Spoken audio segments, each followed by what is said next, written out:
നമ്മൾ 2 കൊല്ലത്ത് വെള്ളത്തിൻ്റെ അളവിനെ കുറിച്ചാണ് ലാസ്റ്റ് ക്ലാസ്സിൽ പറഞ്ഞത്.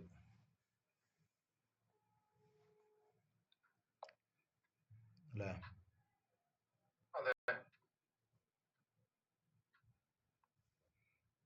2 കൊല്ലത്ത് വെള്ളം എന്ന് പറഞ്ഞാൽ എത്രയാണ്?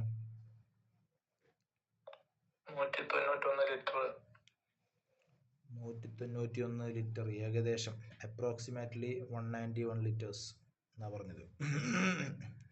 191 ലിറ്ററും 191 കിലോഗ്രാം തൂക്കത്തിലാണെങ്കിലും അളവിലാണെങ്കിലും സെയിം ആണ്. കാരണം വെള്ളത്തിൻ്റെ ഡെൻസിറ്റി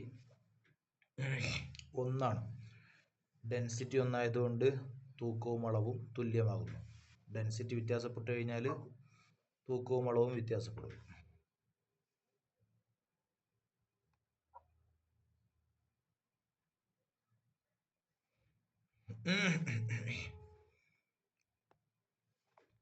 അതാ ലാസ്റ്റ് പറഞ്ഞത് അല്ലേ? പിന്നെ തൂക്കത്തിലാകുമ്പോൾ 500 ബഗ്ദാദിയായ റാത്തലാണെന്നും പറഞ്ഞു. 500 ബഗ്ദാദിയായ റാത്തൽ ഇതാണ് തൂക്കത്തിൽ വെച്ച് നോക്കുമ്പോൾ അതിൻ്റെ അളവ്.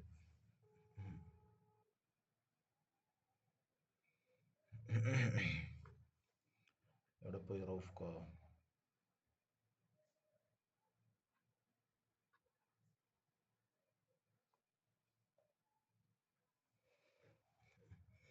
പിന്നെ അപ്പോൾ മുത്തനജിസായ വെള്ളം 2 കൊല്ലത്തെത്തിക്കഴിഞ്ഞാൽ അവിടെ മണത്തിനിക്കോ നിറത്തിനിക്കോ രുചിക്കോ വ്യത്യാസം വന്നിട്ടുമില്ലെങ്കിൽ ആ വെള്ളം ശുദ്ധമാണ്, ഉപയോഗപ്രദമാണ് എന്നും പറഞ്ഞു.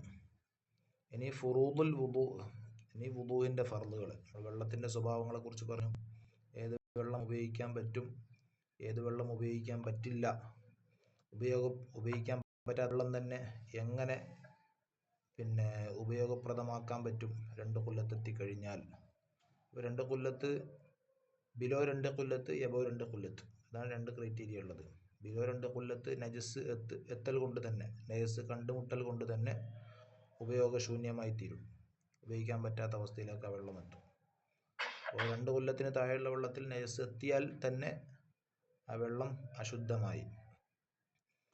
പിന്നെയോ അത് ഉപയോഗിക്കാൻ പറ്റണമെങ്കിൽ, അത് ശുദ്ധി വരുത്തണമെങ്കിൽ 2 കൊല്ലത്താക്കി തീർക്കണം. 2 കൊല്ലത്ത് ഇല്ലാത്ത വെള്ളത്തിനെ മറ്റു വെള്ളങ്ങൾ കൂട്ടിയിട്ട് 2 കൊല്ലത്താക്കിയാൽ, മറ്റു വെള്ളം ചേർത്തിട്ട് 2 കൊല്ലത്താക്കി കഴിഞ്ഞാൽ എന്താണ്, ശുദ്ധമായ വെള്ളമാകും. വെള്ളം 2 കൊല്ലത്താക്കിയ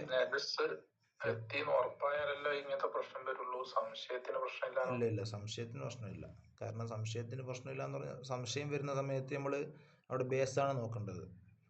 അവിടെ അടിസ്ഥാനം എന്താണെന്ന് നോക്കും. കാരണം വെള്ളം അടിസ്ഥാനപരമായിട്ട് ശുദ്ധിയുള്ളതാണ്. പിന്നെ അതിന് നജസ് വന്നോ ഇല്ലേ എന്നുള്ളത് സംശയമാണ്. അപ്പോൾ സംശയത്തിന് ഒഴിവാക്കിയിട്ട് അടിസ്ഥാനപരമായ ഉറപ്പിനെടുക്കുക. ഇതുപോലെ നമ്മൾ നേരത്തെ വുളു എടുത്തിന്, ളുഹർ നിസ്കാരത്തിന് വുളു എടുത്തിനെന്ന് ഉറപ്പാണ്. അസ്ർ നിസ്കാരം പള്ളിക്ക് പോകുന്ന സമയത്ത് നമുക്ക് സംശയം, ളുഹറിന് വുളു ചെയ്തിനെന്ന് ഉറപ്പാണ്. അതിനുശേഷം വുളു നഷ്ടപ്പെട്ടിട്ടുണ്ടോ എന്ന വിഷയത്തിൽ സംശയമുണ്ടെങ്കിൽ ആ സംശയത്തെ ദൂരെ എറിഞ്ഞിട്ട് ഉറപ്പായ വുളു എടുത്തിട്ടുണ്ട് എന്നതിനെടുക്കുക, പിടിക്കുക. വുളു എന്ന് പറഞ്ഞാൽ അസ്ർ നിസ്കരിക്കുന്ന സമയത്ത് വീണ്ടും വുളു എടുക്കേണ്ട ആവശ്യമില്ല. നേരത്തെ ബാത്റൂമിൽ പോയി എന്ന് ഉറപ്പാണ്, 10 മണിക്ക് ബാത്റൂമിൽ പോയി എന്ന് ഉറപ്പാണ്. ളുഹർ നിസ്കാരത്തിന് വേണ്ടിയിട്ട് പള്ളിക്ക് പോകുന്ന സമയത്ത് അതിന് ശേഷം വുളു എടുത്തോ ഇല്ലേ എന്ന വിഷയത്തിൽ സംശയമാണെങ്കിൽ ഉറപ്പായ ബാത്റൂമിൽ പോക്കിനെ പിടിക്കുക. വുളു എടുത്തോ എന്ന സംശയത്തെ ഒഴിവാക്കുക. എന്ന് പറഞ്ഞാൽ വുളു എടുത്തതിന് ശേഷം മാത്രം നിസ്കരിക്കാൻ പറ്റും. നമ്മൾ ബേസ്മെൻറ്റാണ് നോക്കുന്നത്. ബേസ്മെൻറ്റ് ഉറപ്പാണെങ്കിൽ ഉറപ്പ് പിടിക്കണം, സംശയത്തെ ഒഴിവാക്കണം.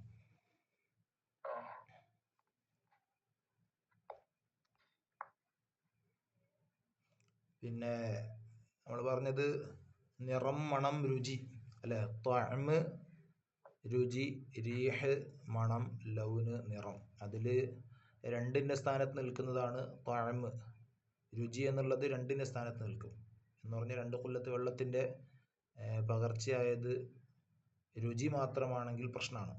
നിറം മാത്രമാണോ പ്രശ്നമില്ല. മണം മാത്രമാണോ പ്രശ്നമില്ല. നിറവും മണവും കൂടിയിട്ടാണോ പ്രശ്നമാണ്. രുചി മാത്രമാണ് പ്രശ്നമാണ്.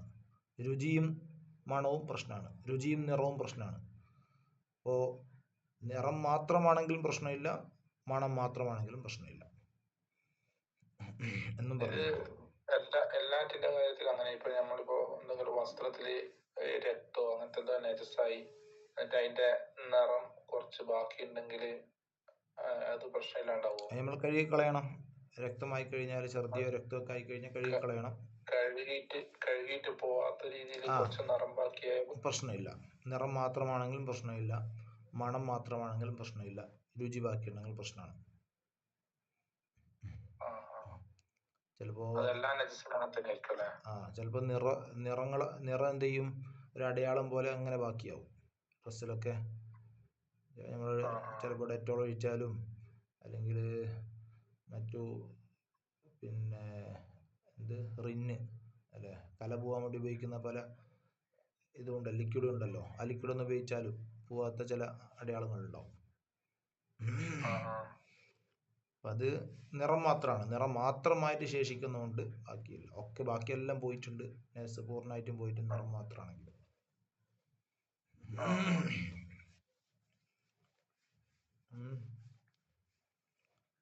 അപ്പം ചില ലിക്വിഡ് ഉപയോഗിച്ചിട്ട് അത് പൊയിപ്പിക്കാറുണ്ട്. പിന്നെന്താണ്, ആൽക്കലൈൻ്റെ കണ്ടൻറ്റുള്ള, അസിഡിറ്റിൻ്റെ കണ്ടൻറ്റുള്ള ചില ലിക്വിഡ്സ് ഒക്കെ ഉപയോഗിച്ചിട്ട് ഇപ്പോൾ നിറം പൊയിപ്പിക്കാൻ പറ്റുന്നുണ്ടല്ലോ. റിൻ ഉപയോഗിക്കാറുണ്ട്, ഡെറ്റോൾ ഉപയോഗിക്കാറുണ്ട്. അതൊക്കെ ഫുറൂദുൽ വുളൂ.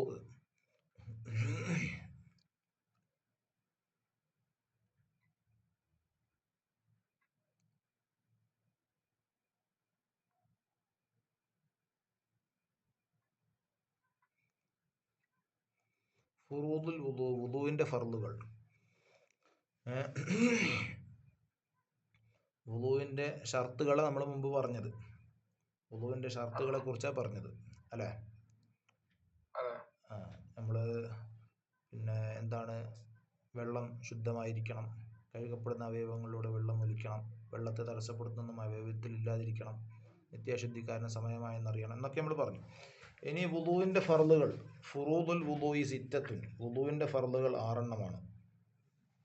അൽ അവ്വൽ, ഒന്നാമത്തേത് നീയത്താണ്. വുളൂവിൻ്റെ ഫർളുകൾപ്പെട്ട ഒന്നാമത്തേത്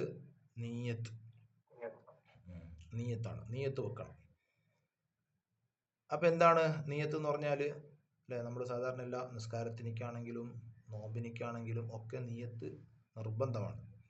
അന്നീയത്തു ലുഗത്തൻ, ഭാഷാർത്ഥത്തിൽ നമ്മളന്ന് പറഞ്ഞിട്ടുണ്ട്. നമ്മൾ നിസ്കാരത്തെക്കുറിച്ച് പറഞ്ഞപ്പോഴും പറഞ്ഞിരുന്നു. ഏതൊരു അറബിയിലെ പദത്തിനിക്കും ഭാഷാർത്ഥം ഉണ്ടാവും, സാങ്കേതികപരമായ അർത്ഥം ഉണ്ടാവും, ലിംഗ്വിസ്റ്റിക് മീനിങ് ഉണ്ടാവും, ടെക്നിക്കൽ മീനിങ് ഉണ്ടാവും. ഭാഷാപരമായിട്ട് നോക്കുമ്പോൾ സാധാരണയായിട്ട് ഭാഷയിൽ ഉപയോഗിക്കുന്ന അർത്ഥം എന്താണ്, പ്രത്യേകമായിട്ട് ഫിഖ്ഹിൻ്റെ അർത്ഥത്തിൽ, സാങ്കേതിക അർത്ഥത്തിൽ ഉപയോഗിക്കുന്ന ആശയം എന്താണ്? 2 എണ്ണം വരും. അന്നീയത്തു ലുഗത്തൻ അൽ ഖസ്ദു, ഭാഷാർത്ഥത്തിൽ നീയത്ത് എന്ന് പറഞ്ഞാൽ അൽ ഖസ്ദു, കരുതുക, ഉദ്ദേശിക്കുക, ലക്ഷ്യം വെക്കുക എന്നൊക്കെയാണ് അർത്ഥം. വശർഅൻ, ഫിഖ്ഹിൻ്റെ സാങ്കേതിക അർത്ഥത്തിൽ ഖസ്ദു അമലിൻ, ഒരു പ്രവർത്തനത്തെ കരുതലാണ്.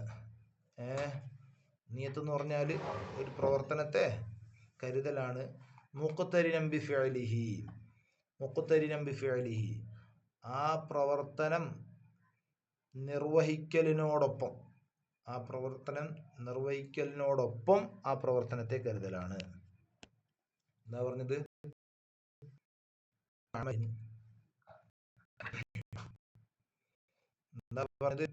ഖസ്ദു അമലിൻ, ഒരു പ്രവർത്തനത്തെ കരുതലാണ്. മുഖ്തരിനൻ, ചേർന്നുകൊണ്ട്, ബിഫിഅലിഹി, ആ പ്രവർത്തനം നിർവഹിക്കലിനോട് ചേർന്നുകൊണ്ട് ആ പ്രവർത്തനത്തെ കരുതലാണ്. ആ പ്രവർത്തിക്കുന്ന സമയത്ത് ആ പ്രവർത്തനം പ്രവർത്തിക്കുന്നു എന്ന് കരുതലാണ്. കുളിക്കുന്ന സമയത്ത് ഞാൻ വലിയ അശുദ്ധിയിൽ നിന്ന് ശുദ്ധിയാകുന്നു എന്ന് കരുതലാണ്. വുളു എടുക്കുന്ന സമയത്ത് എന്താണ്, വുളുവിൻ്റെ ഫർളിനെ വീട്ടുന്നു എന്ന് കരുതലാണ്. നിസ്കാരത്തിന് കൈകെട്ടുന്ന സമയത്ത് ഞാൻ നിസ്കരിക്കുന്നു എന്ന് കരുതലാണ്. അതാണ് മുഖ്തരിനം ബിഫിഅലിഹി എന്ന് പറഞ്ഞത്. ആ പ്രവർത്തനം നിർവഹിക്കലിനോട് ചേർന്നുകൊണ്ട് ആ പ്രവർത്തനത്തെ കരുതലാണ്. ഖാല റസൂലുള്ളാഹി സ്വല്ലല്ലാഹു അലൈഹി വസല്ലം, എന്താ അങ്ങനെ ഈ നീയത്ത് ഷാഫിഈ മദ്ഹബിലൊക്കെ നീയത്ത് വേണമല്ലോ. അപ്പം നീയത്ത് ഇങ്ങനെ നിർബന്ധമാക്കാനുള്ള കാരണം ഇതൊരു ഇതൊരു ആരാധന കർമ്മമാണ്. ഇതൊരു ഒരു കോമൺ പ്രവർത്തനമല്ല, ഒരു കോമൺ ആക്ടിവിറ്റി അല്ല, സാധാ പ്രവർത്തനമല്ല, പിന്നെയോ ഇതൊരു ആരാധനയാണ് എന്ന് വേർതിരിക്കാൻ വേണ്ടിയിട്ടാണ്. മനസ്സിലായില്ലേ? നമ്മളെ കുളി ഇതൊരു സാധാരണ അഴുക്കിൽ നിന്ന് ശുദ്ധിയാവുന്ന, അല്ലെങ്കിൽ പിന്നെ എന്താണ് കളിച്ച് ഫുള്ള് വേർത്തതിന് ശേഷമുള്ള കുളി, അല്ലെങ്കിൽ ശരീരത്തെ ഫുള്ള് നാറുന്നുണ്ട്, അപ്പോൾ അതിനുള്ള കുളിയല്ല, പിന്നെയോ ഇതൊരു ആരാധനയുടെ കുളിയാണ്. അതുകൊണ്ടാണ് വലിയ ശുദ്ധിയിൽ നിന്ന് ശുദ്ധിയാവുന്നത്. അപ്പോൾ സാധാ പ്രവർത്തനത്തിൽ നിന്നും ആരാധനയെ വ്യത്യാസപ്പെടുത്താൻ വേണ്ടിയിട്ടാണ് എന്ത് ചെയ്തത്? നിയത്ത് കൊണ്ടുവന്നത്. നമ്മൾ പള്ളിയിൽ നമ്മൾ ഇരിക്കുന്നത് ആരാധനയാകണമെങ്കിൽ എന്ത് ചെയ്യണം? എഴുത്തിക്കാഫിനെ നിയത്ത് വെക്കണം. അപ്പോൾ സാധാരണയായിട്ട് പള്ളിയിൽ വന്ന് ഇരിക്കുന്നതല്ല, പിന്നെയോ ഇതൊരു ആരാധനയായി തീർന്നു. അപ്പോൾ എഴുത്തിക്കാഫ് നിയത്ത് വെക്കലോടുകൂടി ആ ഇരുത്തം ഒരു ആരാധനയാണ്. അല്ലെങ്കിൽ സാധാരണ ഇരുത്താണ്, നമ്മൾ പരലിരിക്കുന്ന പോലെ, നമ്മൾ ടൗണിലിരിക്കുന്നത് പോലെ, നമ്മൾ വേറെ എവിടെയെങ്കിലും ഇരിക്കുന്നത് പോലെ, ജോലി സ്ഥലത്ത് ഇരിക്കുന്നത് പോലെയുള്ള ഇരുത്തം മാത്രമായിട്ട്, കേവലം ഇരുത്തം മാത്രമായിട്ട് മാറും.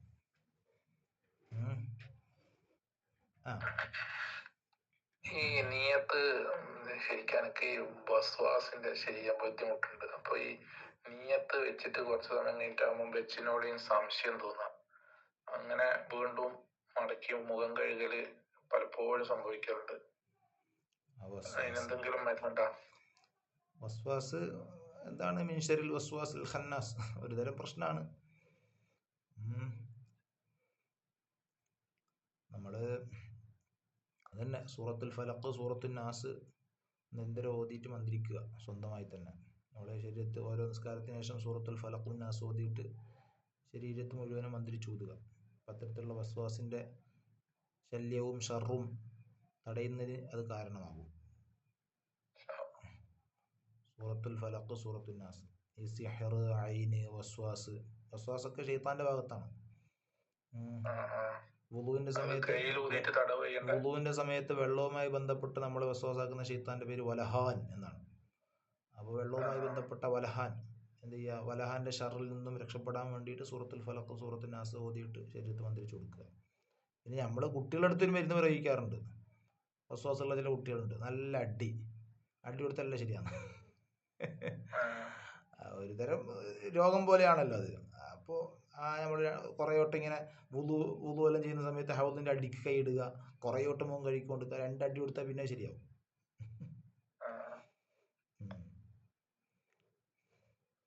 പിന്നെ ശരീരം മുഴുവൻ തടവുക, വലഹാൻ എന്ന ശൈത്താന്റെ ഷറിൽ നിന്നും രക്ഷപ്പെടാൻ വേണ്ടിയിട്ട് എന്ന് കരുതിയിട്ട്. ഖാല റസൂലുള്ളാഹി സ്വല്ലല്ലാഹു അലൈഹി വസല്ലം, റസൂലുള്ളാഹി തങ്ങൾ പറയുന്നു, ഇന്നമൽ അഅ്മാലു ബിന്നിയാത്ത്, ഇന്നമൽ അഅ്മാലു തീർച്ചയായും, അമലുകളുടെ സ്വീകാര്യത ബിന്നിയാത്ത് നിയത്ത് കൊണ്ട് മാത്രമാകുന്നു. അമലുകളുടെ സ്വീകാര്യത നിയത്ത് കൊണ്ട് മാത്രമാകുന്നു.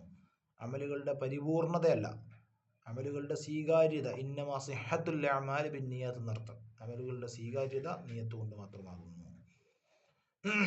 നമ്മുടെ മദ്ഹബിലാണ് നിയത്ത് നിർബന്ധമായിട്ടുള്ളത്. ഹനഫി മദ്ഹബിലൊന്നും നിയത്ത് നിർബന്ധമല്ല, അവിടെ സുന്നത്തേ ഉള്ളൂ. എന്ന് പറഞ്ഞാൽ അമലുകളുടെ പൂർത്തീകരണം. ഇന്നമാ കമാലുൽ അഅ്മാലി ബിൽ ഈമാൻ, അല്ല, ഇന്നമാ കമാലുൽ അഅ്മാലി ബിന്നിയാത്ത് എന്നാണ് അതിന് ഇമാം അബൂ ഹനീഫ റളിയല്ലാഹു അൻഹു ഈ ഹദീസിലേക്ക് അർത്ഥം വെച്ചത്. നിയത്തില്ലാണ്ടും അമൽ സ്വീകരിക്കപ്പെടും. അമലുകളുടെ പൂർത്തീകരണത്തിന് നിയത്ത് ആവശ്യമാണ്. ഷാഫി മദ്ഹബിൽ ഇമാം ഷാഫി റളിയല്ലാഹു അൻഹു അതിന് പറഞ്ഞത് നിയത്തിന്റെ പൂർത്തീകരണമല്ല, പിന്നെയോ നിയത്തിന്റെ സ്വീകാര്യത അല്ല, അമലിന്റെ സ്വീകാര്യത നിയത്ത് കൊണ്ടാണ്. നിയത്തില്ലാണ്ട് ഒരമലും സ്വീകരിക്കപ്പെടുന്നതല്ല, ഒരമലെന്നല്ല പ്രധാനപ്പെട്ട അമലുകൾ സ്വീകരിക്കപ്പെടുന്നതല്ല. അപ്പോൾ അവിടെ മദ്ഹബിൻ്റെ ഇടയിൽ വ്യത്യാസമുണ്ട്. അപ്പോൾ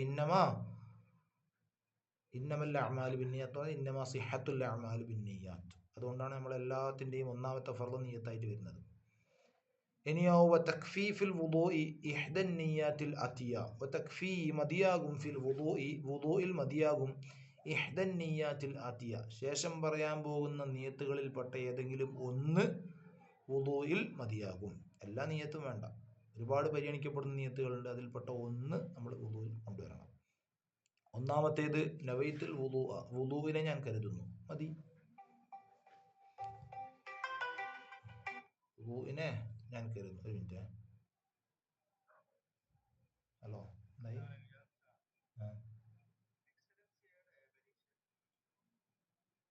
സൗദിൻ്റെ സെൻറ്റർ സാധാരണ അവിടെ പിന്നെ മലയാളം മീഡിയത്തിലുണ്ടാവാറുള്ളത്.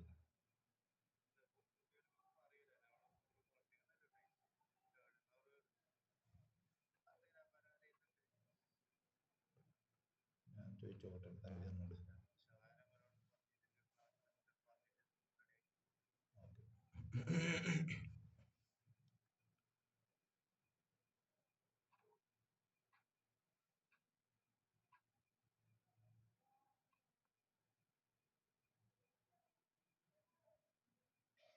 അത് നമ്മളെ എക്സലൻസി ഉണ്ടല്ലോ, എക്സലൻസിന്റെ ഇത് ക്യാഷ് ഡേറ്റ് മാറ്റി ഡയറക്റ്റ് ഡേറ്റ് മാറ്റി. അപ്പൊ അത് ക്യാഷ് ഇന്നലാണ് ലാസ്റ്റ് എടുക്കേണ്ട ദിവസം ഉണ്ടായിരുന്നു. അപ്പൊ അത് ഇന്നൊരു ദിവസം കൂടി ടൈം തന്നിരുന്നു രാവിലെ ആയിട്ട്. അപ്പൊ ആ ക്യാഷ് ഒന്ന് അക്കൗണ്ടിലോട്ട് ഇടാൻ പറ്റുമോ? അവിടെ ഇതാക്കാനുള്ള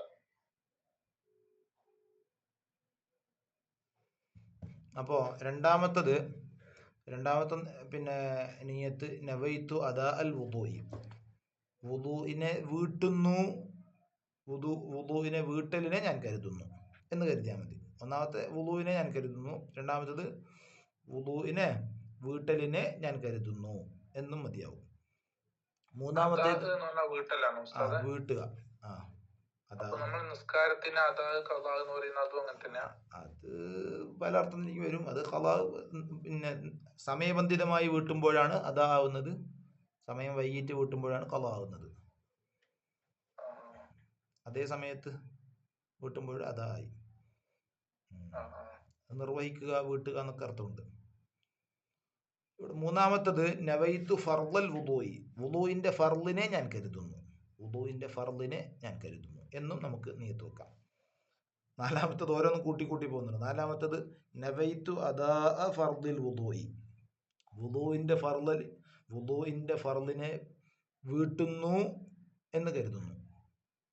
അല്ലെങ്കിൽ വുദൂഇന്റെ ഫർളിനെ വീട്ടലിനെ ഞാൻ കരുതുന്നു, വുദൂഇന്റെ ഫർളിനെ വീട്ടലിനെ ഞാൻ കരുതുന്നു. അങ്ങനെ വെക്കാം. അപ്പോൾ നമ്മൾ മലയാളം തന്നെ വെക്കണമെന്നില്ല, അറബിയും വെക്കാം. അറബി തന്നെ വെക്കണമെന്നില്ല, മലയാളം വെക്കാം, ഏതോ. അപ്പോൾ വുദൂഇന്റെ ഫർളിനെ വീട്ടലിനെ ഞാൻ കരുതുന്നു. അഞ്ചാമത്തേത് നവൈത്തു ഇസ്തിബാഹത്ത സ്വലാഹ്, നിസ്കാരത്തെ ഹലാലാക്കലിനെ ഞാൻ കരുതുന്നു. ഞാൻ കരുതുന്നു എന്നുള്ള നിർബന്ധമാണ്, അല്ലേ? ഞാൻ കരുതുന്നു എന്നുള്ളത് നിസ്കാരത്തെ ഹലാലാക്കുന്നു എന്നല്ല, നിസ്കാരത്തെ ഹലാലാക്കലിനെ ഞാൻ കരുതുന്നു. അപ്പൊ ഞാൻ കരുതുന്നു. നമ്മൾ നവൈത്തു സോമകത്തിന് എന്ന് പറയുന്നുണ്ടല്ലോ, നിസ്കാരത്തെ ഹലാലാക്കുന്നു പറഞ്ഞാൽ മതിയാവൂല. നിസ്കാരത്തെ ഞാൻ ഹലാലാക്കുന്നു പറഞ്ഞാല് പറയണമെന്നില്ല, പറയുക എന്നുള്ള സുന്നത്താണ്, മനസ്സിൽ വരണം. നിസ്കാരത്തെ ഹലാലാക്കുന്നു എന്ന് പറഞ്ഞാൽ ഹലാലാക്കലിനെ കരുതുന്നു എന്നാണല്ലോ ഉദ്ദേശം. അങ്ങനെ വന്നാലും മതി, നവൈത്ത് എന്നുള്ള ആശയം വരണം മനസ്സിൽ. അപ്പൊ നിസ്കാരത്തെ ഹലാലാക്കലിനെ ഞാൻ കരുതുന്നു. ഔ അല്ലെങ്കിൽ നഹ്വിഹ, നിസ്കാരം പോലോത്തത് ഹലാലാക്കലിനെ ഞാൻ കരുതുന്നു. മിമ്മ, ഒന്നിൽപ്പെട്ട, ലാ യുബാഹു, ആ ഒരു പ്രവർത്തനം അനുവദിക്കപ്പെടൂല, ഇല്ലാ ബിൽ വുദൂഇ, വുദൂ കൊണ്ടല്ലാതെ അനുവദിക്കപ്പെടാത്ത പ്രവർത്തനങ്ങളുണ്ട്. അപ്പം അതിനെ നമുക്ക് കരുതാം. തവാഫിനെ ഹലാലാക്കലിനെ ഞാൻ കരുതുന്നു, ഖുർആൻ തൊടലിനെ ഹലാലാക്കലിനെ ഞാൻ കരുതുന്നു. അപ്പോൾ വുദൂ നിർബന്ധമായി പറ്റൂല. നിസ്കാരം പറഞ്ഞാൽ എല്ലാം പറ്റും, ബാക്കിയുള്ളത് പറഞ്ഞാലും അത് മാത്രമേ പറ്റൂ. തവാഫ് മാത്രമേ പറ്റൂ, നിസ്കാരം പറ്റൂല.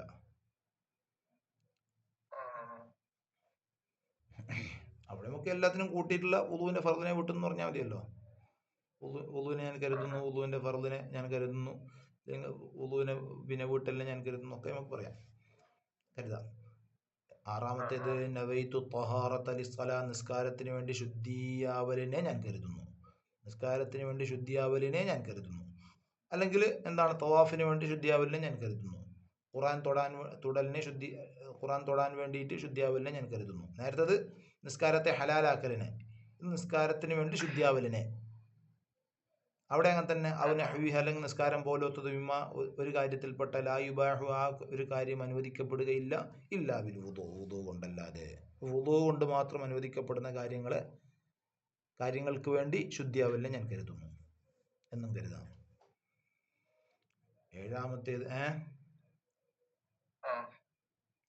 ഏഴാമത്തേത് നവൈതു ത്വഹാറത അനിൽ ഹദസ്, നവൈത്തു ഞാൻ കരുതുന്നു തഹാറത്ത ശുദ്ധിയാവലിനെ അനിൽ ഹദസി അശുദ്ധിയെ തൊട്ട് ശുദ്ധിയാവലിനെ ഞാൻ കരുതുന്നു.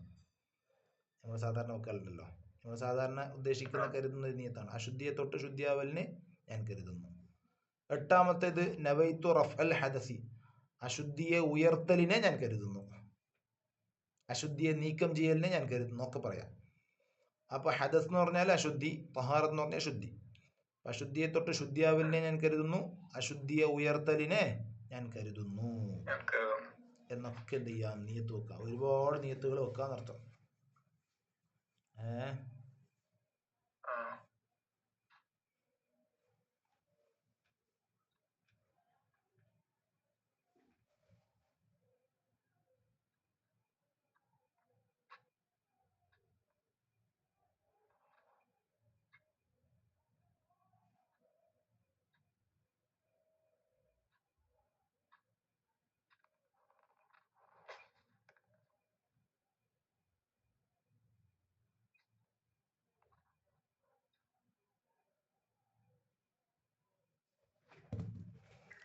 പിന്നെ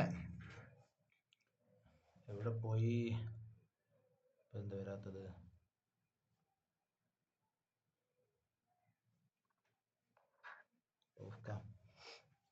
പിന്നെ അതിനുശേഷം നോക്ക്, വദാഇമുൽ ഹദസി ലാ തക്ഫീഹി ഇല്ലാ വാഹിദത്തും മിനൽ ഖംസിൽ ഉല. നമ്മൾ പിന്നെ നിത്യശുദ്ധിക്കാരെ കുറിച്ച് പറഞ്ഞു അല്ലേ, മൂത്രവാർച്ചയുള്ള ആളെക്കുറിച്ചും അതേമാതിരി രക്തസ്രാവമുള്ള സ്ത്രീയെക്കുറിച്ചും. ഇസ്തിഹാലത്ത് മുസ്തഹാലത്ത് എന്നാണ് പറയുന്നത്, രക്തസ്രാവമുള്ള സ്ത്രീ.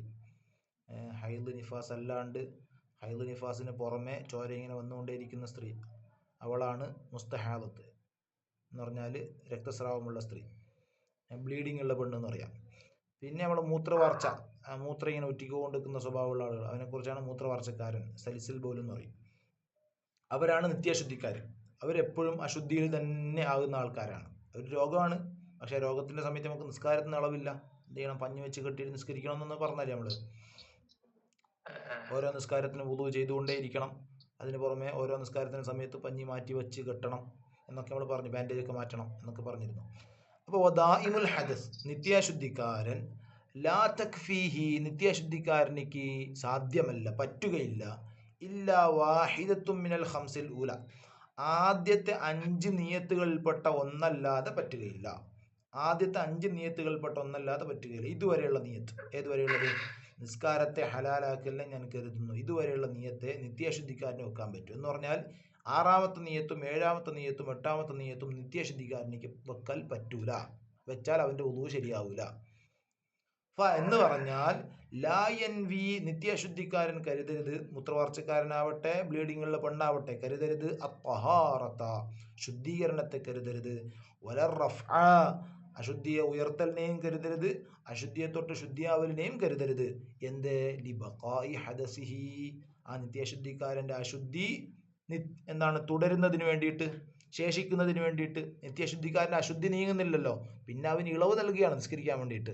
അതുകൊണ്ട് നിസ്കാരത്തിന് വേണ്ടി ശുദ്ധിയാവലിനെ കരുതുന്നു, അശുദ്ധിയെ തൊട്ട് ശുദ്ധിയാവലിനെ കരുതുന്നു, അശുദ്ധിയെ ഉയർത്തലിനെ കരുതുന്നു എന്ന നിയത്തുകൾ വെക്കരുത്. കാരണം അവൻ അശുദ്ധി ഉയരുന്നില്ല, അവൻ അശുദ്ധിയെ തൊട്ട് ശുദ്ധിയാവുന്നുമില്ല എന്നതുകൊണ്ട് ഈ നിയത്തുകൾ കരുതാൻ പാടില്ല.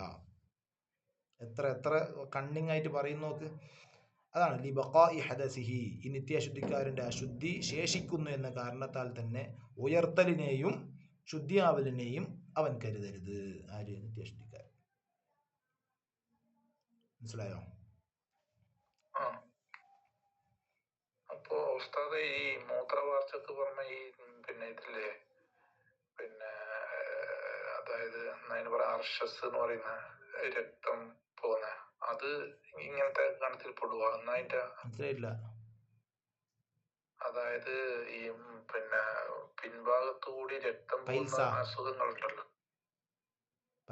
ഏത്? അപ്പൊ അത് ഈ ഇതേ കാറ്റഗറിയിലാ പെടുക?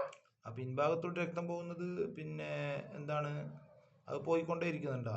അത് പിന്നെ ഉള്ളുന്നല്ലല്ലോ പുറത്തു വരുന്നത്, സൈഡിൽ നിന്നല്ലേ വരുന്നത്. അതെയോ? സൈഡിൽ നിന്നല്ലേ വരുന്നത്? എനിക്കറിയില്ല, ഞാൻ അതിനെ പറ്റിട്ട് ശരിക്കും പഠിച്ചില്ല, പക്ഷെ ഇപ്പൊ ഒരു ഡൗട്ട് തോന്നിച്ചതാ. അല്ല, അത് സൈഡിൽ നിന്നാ വരുന്നത് തോന്നുന്നുണ്ട് പൈൽസ് എന്ന് പറഞ്ഞാല്. ഉൾഭാഗത്ത് നിന്ന് വരുന്നുണ്ടെങ്കിൽ ഉൾഭാഗത്ത് നിന്നാണ് വരുന്നതെങ്കിൽ നിത്യമായിട്ട് വരുന്നതെങ്കിൽ നിത്യശുദ്ധിക്കാരൻ തന്നെ ആയി. സാധാരണയായിട്ട് പിന്നെ അതുപോലെ എൻ്റെ അടുത്ത് ഇവിടെ ഒരു പരിഭാഷ ഉണ്ട് ഫത്തുൽ മൊയിന്റെ. ഞാൻ ഇടക്ക് മുമ്പപ്പോ നോക്കുമ്പോ അതിനകത്ത് കണ്ടൊരു ആശയാണ് പിന്നെ വിയർപ്പ് വരുന്നത്, അത് പിന്നെ പിൻഭാഗത്തൂടെ വരുന്ന വിയർപ്പ് ആ ഉള്ളിന്ന് വരുന്ന നജസാണ്. അതെങ്ങനെ തിരിച്ചറിയാൻ നേരം? അത് പിന്നെ വിയർപ്പ് നമുക്ക് പിൻഭാഗത്തൂടെ വരുന്നത് എപ്പോൾ വരല്? ഇപ്പം ഇവിടെ ഫത്തുൽ മൊയിന്റെ ഏത് ഭാഗത്തുള്ളത് ഓർമ്മയിൽ വരുന്നില്ലല്ലോ. ഞാൻ കുറച്ച് മുമ്പ് നോക്കിയാലും കണ്ടതാണ്. കണ്ടങ്ങൊന്ന് ഫോട്ടോ എടുത്തേക്ക് നോക്കാം. ആയിക്കോട്ടെ. നമ്മള് ചിലപ്പോ ടയറിംഗ് ആയ ജോബ് ചെയ്യുന്ന സമയത്ത് കുറെ വിയർപ്പ് ഉണ്ടാവും. അപ്പോ ഉള്ളിന്നും മലദ്വാരത്തിന്റെ ഉള്ളിൽ നിന്ന് വിയർപ്പ് വരുന്ന ഒരു വാക്ക് കണ്ടതിന് ശേഷം, കാരണം പിന്നെ അങ്ങനെ വരുമോ എന്നുള്ളൊരു ഡൗട്ട്, അതൊരു തരം വസ്വാസായിട്ട് ഫീൽ ചെയ്യും. ഇല്ല, അങ്ങനെ നമുക്ക് ഉറപ്പ് വന്നാൽ മാത്രം, അങ്ങനെ അതിന്റെ അകത്തുനിന്ന് വന്ന് നമുക്ക് അറിയുമല്ലോ, അകത്തുനിന്നാണ് പുറത്ത് വന്നെങ്കിൽ നമുക്ക് ഇത് ഫീൽ ചെയ്യുമല്ലോ. അങ്ങനെ അതന്നെ നമ്മൾ ഈ ഉറപ്പാണ് എല്ലാത്തിനും പിടിക്കേണ്ടത്. സംശയരോഗം ഒക്കെ ഈ വസ്വാസ് സംശയരോഗമാണ്. സംശയരോഗത്തിന് പ്രസക്തിയില്ല ഇസ്ലാമിൽ. ഇവിടെ എന്താണ് അടിസ്ഥാനപരമായിട്ട് വരലാണോ വരാതിരിക്കലാണോ പതിവ്? പതിവനുസരിച്ച് വരാതിരിക്കലാണ്. അപ്പോൾ അസ്ൽ എന്ന് പറഞ്ഞാൽ എപ്പോഴും ശുദ്ധമായിരിക്കലാണ് പതിവ്. പിന്നെ വല്ലപ്പോഴും വന്നു കഴിഞ്ഞാൽ നമുക്ക് ഉറപ്പുണ്ടെങ്കിൽ ഓക്കെ, നമ്മൾ ശുദ്ധീകരിക്കണം.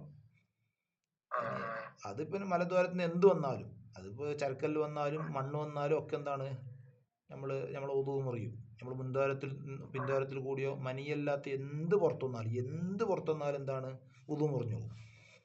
പക്ഷെ അത് നമുക്ക് ഉറപ്പാവണം വന്നെന്നുള്ളത്. സംശയം അവിടെ കുറേ വിയർപ്പ് കാണുന്നുണ്ട്, അതിപ്പോൾ പരിസരത്തുള്ള വിയർപ്പാവാം, ഉള്ളിൽ തന്നെ വരണമെന്നില്ലല്ലോ. അപ്പോൾ സംശയത്തിനിക്ക് എന്തില്ല ഇസ്ലാമിൽ സ്ഥാനമില്ല, ഉറപ്പിനിക്കാണ് സ്ഥാനം. ഇനിയോ വേജിബു സംശയത്തിന് സ്ഥാനമില്ല എന്ന് പറയാൻ കാരണം തന്നെ വസ്വാസ് ഒഴിവാക്കാൻ വേണ്ടിയിട്ടാണ്. ഇല്ലെങ്കിൽ വസ്വാസ് ഉണ്ടാവും. സംശയത്തിന്റെ പേരിൽ ഇസ്ലാം പിടികൂടി കഴിഞ്ഞാൽ പിന്നെ മനുഷ്യന്മാർക്ക് സംശയം തീരും എന്തിലെങ്കിലും. അപ്പോൾ വേജിബു നിർബന്ധമാണ്. എന്താണ്? ഖർൻ നീയത്തിനെ യോജിപ്പിക്കൽ നിർബന്ധമാണ്. ബി ഔവലി ഗസ്ലിൽ വജ്ഹി മുഖം കഴുകുന്നതിന്റെ ആദ്യത്തോട് നീയത്തിനെ യോജിപ്പിക്കൽ നിർബന്ധമാണ്. വെള്ളം കയ്യിലെടുത്ത് മുഖം കഴുകുന്നതിന്റെ ആദ്യത്തോട് വുളുവിന്റെ ഫർദിനെ വീട്ടുന്നു, വുളുവിന്റെ ഫർദിനെ ഞാൻ കരുതുന്നു, വുളുവിനെ വീട്ടലിനെ ഞാൻ കരുതുന്നു, നിസ്കാരത്തെ ഹലാലാക്കലിനെ കരുതുന്നു. ഏതെങ്കിലും ഒരു നീയത്ത് വെച്ചിട്ട് എന്ത് ചെയ്യണം? മുഖം കഴുകണം. മുഖം കഴുകുന്നതിന്റെ ആദ്യത്തോട് നീയത്തിനെ യോജിപ്പിക്കൽ നിർബന്ധമാണ്.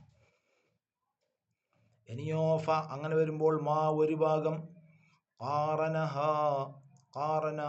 ആ ഒരു ഭാഗം യോജിച്ചിരിക്കുന്നു, നീയത്തിനോട് യോജിച്ചൊരു ഭാഗമാകുന്നത് ഹുവ ഔവലുഹു അതാണ് ആദ്യ ഭാഗം. അത് നമ്മൾ തുടക്കത്തിൽ നീയത്ത് വെച്ചിട്ടില്ല, ഇടയിൽ വെച്ചിട്ടാണ് നീയത്ത് വെച്ചെങ്കിൽ ആ നീയത്ത് വെച്ചതിന് ശേഷം വെള്ളം കൊണ്ട ഭാഗം ഉണ്ടല്ലോ, അതാണ് ആദ്യ ഭാഗമായിട്ട് പരിഗണിക്കപ്പെടുന്നത്. ബാക്കിയുള്ള ഭാഗത്തിൽ വെള്ളം എത്തിക്കണം അതിന് ശേഷം.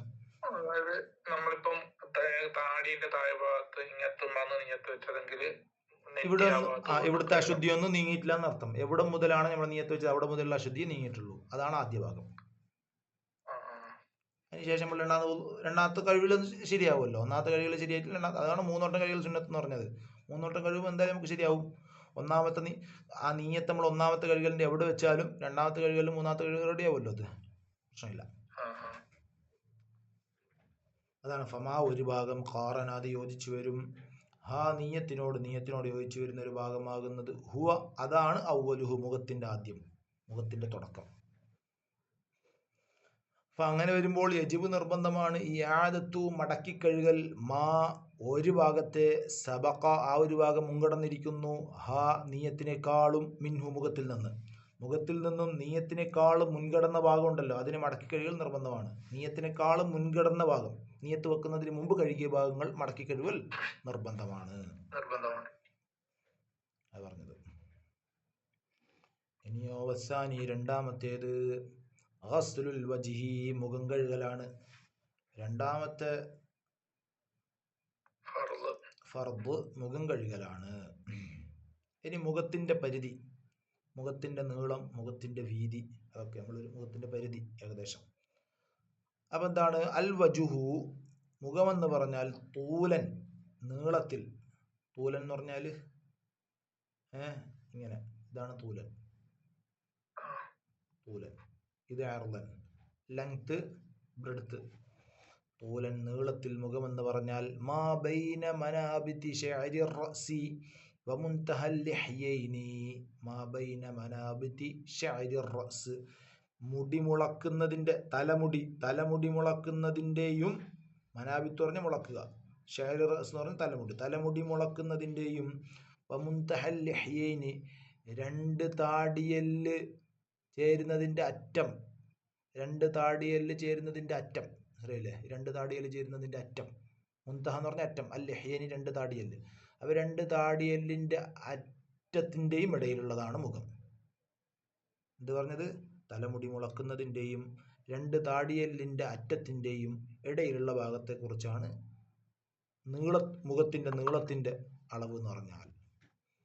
ഇനിയോ വഅർളൻ, വീതിയിൽ, മുഖമാകുന്നത് മാ ഒരു ഭാഗമാണ്, ബൈന ഉദ്നൈഹി അവൻ രണ്ട് ചെവികൾക്കിടയിലുള്ള ഒരു ഭാഗമാണ്. ഈ ചെവിക്കുറ്റി മുതൽ ഈ ചെവിക്കുറ്റി വരെയാണ് നീളത്തിൽ. മുടി മുളക്കുന്നത് മുതൽ രണ്ട് താടിയെല്ലിൻ്റെ അറ്റം വരെയാണ് നീളത്തിൽ. അപ്പോൾ നമുക്ക് ഇവിടെ എന്ത് ചെയ്യാം, ഒരു മാർക്കർ എടുത്തിട്ട് ഇവിടെ ഒരു പോയിന്റ് വരക്കുക, ഇവിടെ ഒരു കുത്തിടുക, ഒരു ഡോട്ടിടുക, ഇവിടെ ഒരു ഡോട്ടിടുക, ഇവിടെ ഒരു ഡോട്ടിടുക, ഇവിടെ ഒരു ഡോട്ടിടുക. ഈ 4 ഡോട്ടിനെയും കണക്ട് ചെയ്തിട്ട് ഒരു സർക്കിൾ വരച്ച് കഴിഞ്ഞാൽ അതാണ് മുഖം.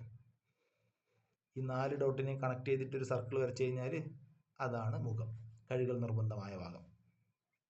ചെവിന്റെ ഈ ഭാഗമൊന്നും മുഖത്തിൽപ്പെട്ടല്ലേ? ചെവിന്റെ ഇതൊന്നും മുഖത്തിൽപ്പെട്ടല്ല, ഇല്ലല്ല, ഈ ചെവിക്കുറ്റി ഇതാണ് മുഖത്തിൽപ്പെട്ടത്.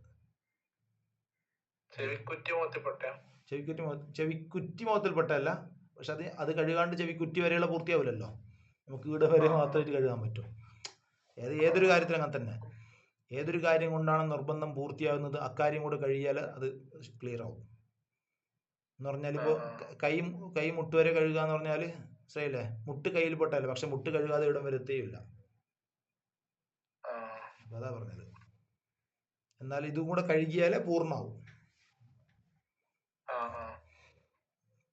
ഉദിന് എന്ന് പറഞ്ഞ ചെവി, ഉദിനൈഹി എന്ന് പറഞ്ഞാൽ രണ്ട് ചെവി, ശരിയല്ലേ. അപ്പോൾ മനാബിത്ത് മുളക്കുന്ന സ്ഥലം, തലമുടി മുളക്കുന്ന സ്ഥലത്തിൻ്റെയും താടിയെല്ലിൻ്റെ അറ്റത്തിൻ്റെയും ഇടയിലുള്ളൊരു ഭാഗമാണ് നീളത്തിൽ, രണ്ട് ചെവികൾക്കിടയിലുള്ളൊരു ഭാഗമാണ് അകലത്തിൽ, വീതിയിൽ. ഇനിയോ വേജിബ് നിർബന്ധമാണ്, ഗസ്ലു ശഅരിഹി അവൻ്റെ മുടി കഴുകൽ നിർബന്ധമാണ്, ലാഹിറൻ വ ബാത്തിന ഉൾഭാഗവും പുറം ഭാഗവും. ലാഹിറ എന്ന് പറഞ്ഞാൽ പുറം ഭാഗം, ബാത്തിന എന്ന് പറഞ്ഞാൽ ഉൾഭാഗം. അതിൻ്റെ പിന്നെ ലാഹിറ എന്ന് പറഞ്ഞാൽ ബാഹ്യഭാഗം, ബാത്തിന എന്ന് പറഞ്ഞാൽ ആന്തരിക ഭാഗം, ഉൾഭാഗം പുറം ഭാഗം. അപ്പോൾ മുടിയുടെ പുറം ഭാഗവും ഉൾഭാഗവും കഴുകൽ നിർബന്ധമാണ്. രണ്ടും കഴുകണം, നേരെ പുറത്ത് മാത്രം. ഇവിടെ മുടി മുളക്കുന്നിടക്കം മുതലല്ലേ തുടങ്ങുന്നത്, അപ്പൊ മുടി കഴുകൽ എങ്ങനെയാ? ഏത് നമ്മൾ ഇതിൻ്റെ ഉള്ളിൽ എത്ര മുടിയുണ്ട്? താടി അടത്താടി, മീശ, ഇതൊക്കെ അല്ലേ. ഇതിൻ്റെ ഇടയിൽ നമ്മൾ ഈ താടി വെട്ടു, ഇടത്താടി വെട്ടു, ഈ താടി ഈടുള്ള താടി വെട്ടു, ചുറ്റിങ്ങ താടി വെട്ടു, മീശ വെട്ടു, നമ്മൾ പിരികം വെട്ടു, കൺപോള വെട്ടു, നല്ല മുടി തന്നെയല്ലേ, രോമം തന്നെയല്ലേ. താടിന്റെ ഉൾഭാഗം കഴുകൽ നിർബന്ധമുണ്ടോ? അത് നമ്മൾ പറയുക ഇല്ലാ കസീഫൽ ലിഹ്യതി വൽ ആരിദി. അതേ ചോദ്യം. ഇല്ലാ കസീഫൽ ലിഹ്യതി, തിങ്ങിയ താടിയുടെ ഉൾഭാഗമൊഴികെ, തിങ്ങിയ താടിയുടെ ഉൾഭാഗമൊഴികെ, വൽ ആരിദി തിങ്ങിയ ഇടത്താടിയുടെയും. ഇതാണ് ആരിൽ എന്ന് പറഞ്ഞാൽ ഈ ചെന്നീൻ്റെ താഴെയുള്ള ഇതുവരെയുള്ള ഭാഗത്തെ കുറിച്ചാണ് ആരിൽ എന്ന് പറഞ്ഞത്, ഇടത്താടി. ലിഹ്യത്ത് പറഞ്ഞാൽ ഈ എല്ലിൻ്റെ മുകളിലുള്ളതാണ് ലിഹ്യത്ത്. അപ്പോൾ തിങ്ങിയ താടിയുടെയും തിങ്ങിയ ഇടത്താടിയുടെയും ഉൾഭാഗമൊഴികെ, അങ്ങനെ വരുമ്പോൾ ലായജിബ് നിർബന്ധമല്ല, ഗസ്ലു ബാത്നിഹിമാ ഈ തിങ്ങിയ താടിയുടെയും തിങ്ങിയ ഉൾത്താടിയുടെയും ഉൾഭാഗം കഴുകൽ നിർബന്ധമല്ല. തിങ്ങിയ താടിയുടെയും തിങ്ങിയ ഇടത്താടിയുടെയും ഉൾഭാഗം കഴുകണ്ട, പിന്നെ എന്ത്, പുറത്ത് മാത്രം കഴുകിയാൽ മതി. എന്താണ് ഈ തിങ്ങുക എന്ന് പറഞ്ഞാൽ എന്താണ്? നമുക്ക് എങ്ങനെ അതിൻ്റെ ക്രൈറ്റീരിയ എന്താണ്? നമുക്ക് എങ്ങനെ അത് മനസ്സിലാക്കാൻ പറ്റും? തിങ്ങുക തിങ്ങാതിരിക്കുക എന്നുള്ളത്. വൽ കസീഫു തിങ്ങലാകുന്നത് മാ ഒരു രൂപമാണ്, ലം തുറൽ ബശറത്തു തൊലി കാണുകയില്ല, മിൻ ഖിലാലിഹി ലം തുറൽ ബശറത്തു തൊലി കാണുകയില്ല, മിൻ ഖിലാലിഹി ഫി മജ്ലിസി തഖാതുബി ഉർഫ.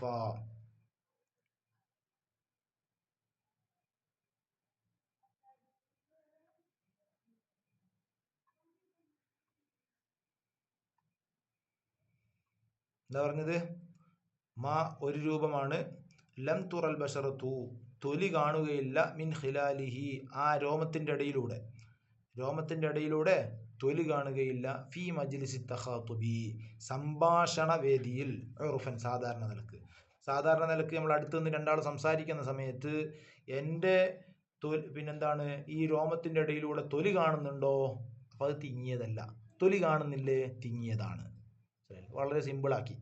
അപ്പം ഞാൻ ഇങ്ങനെ നിങ്ങളോട് സംസാരിക്കുന്ന സമയത്ത് നോർമലായിട്ട് ഇങ്ങനെ എൻ്റെ സ്കാൻ വെച്ച് നോക്കുമ്പോൾ അല്ല, CCTV വെച്ച് നോക്കുന്ന സമയത്തല്ല, എൻ്റെ സാധാരണ നോട്ടത്തിൽ എന്താണ് നിങ്ങളെ പിന്നെന്താ രോമത്തിൻ്റെ ഇടയിലൂടെ തൊലി കാണുന്നുണ്ടോ?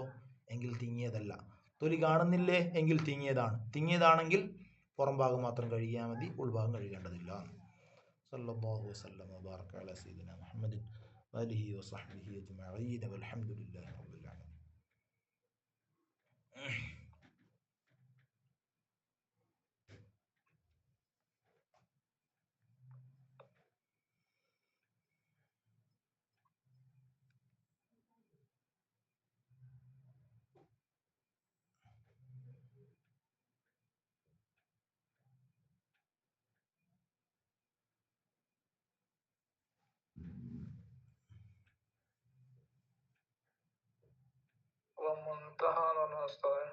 അറ്റം,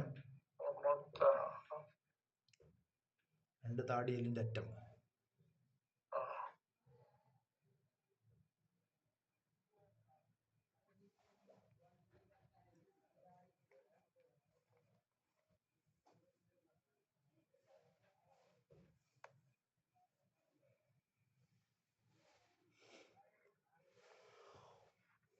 അല്ലാഹ്.